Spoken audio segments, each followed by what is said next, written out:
સુરત શહેરમાં આરોગ્ય અને ફૂડ વિભાગની તપાસ અલગ અલગ મીઠાઈ વિક્રેતાઓને ત્યાં તપાસ યથાવત વધુ 12 જેટલા મીઠાઈ વિક્રેતાઓને ત્યાં તપાસ કરાઈ 77,420 કિલો અખાદ્ય જથ્થો નાશ ઉપરાંત 40,800નો શંકાસ્પદ 170 કિલો જથ્થો જપ્ત।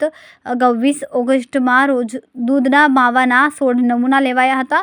તપાસ દરમિયાન કોટ સફેલ રોડ સ્થિત નંદકિશોર એસ માવાવાળા, ખટોદરા સ્થિત જય મા વૈષ્ણવી સ્વીટમાંથી લેવાયેલા નમૂના સબસ્ટાન્ડર્ડ બંને સંસ્થાઓ સામે ફૂડ એજ્યુકેટિંગ ઓફિસર સમક્ષ ફરિયાદ દાખલ કરવા તજવીજ હાથ ધરાઈ।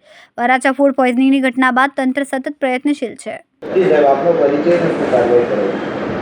મારું નામ B R Brahmbhatt, chief food safety officer, Surat મહાનગરપાલિકા।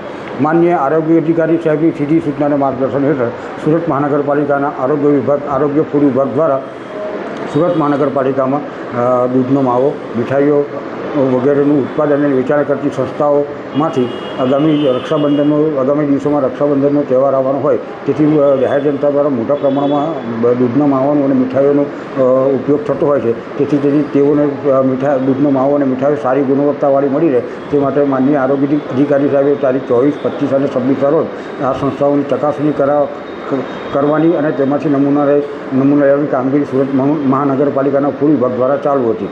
તારીખ 24ના રોજ સુરત મહાનગરપાલિકાના ફૂડ વિભાગ દ્વારા દૂધના નમૂનાનો કુલ 16 નમૂના લેવામાં આવેલ, જે 16 નમૂનામાંથી 2 નમૂનાઓ સબ સ્ટાન્ડર્ડ જાહેર થયેલ છે। તેમાંથી એક નમૂનો નંદકિશોર માવાવાળા, કોટ સફેલ રોડ અને બીજો મા વૈષ્ણવદેવી માવા ભંડાર, ખટોદરાનો નમૂના સબ સ્ટાન્ડર્ડ જાહેર થયેલ છે। તેમના માવામાં મિલ્ક ફેટનું પ્રમાણ જે હોવું જોઈએ ધારાધોરણ પ્રમાણે તેના કરતાં ઓછું જોવા મળેલ છે। તેમના વિરુદ્ધ કાયદામાં જે જોગવાઈઓ છે તે પ્રમાણે આગળની કોર્ટની કાર્યવાહી કરવામાં આવશે।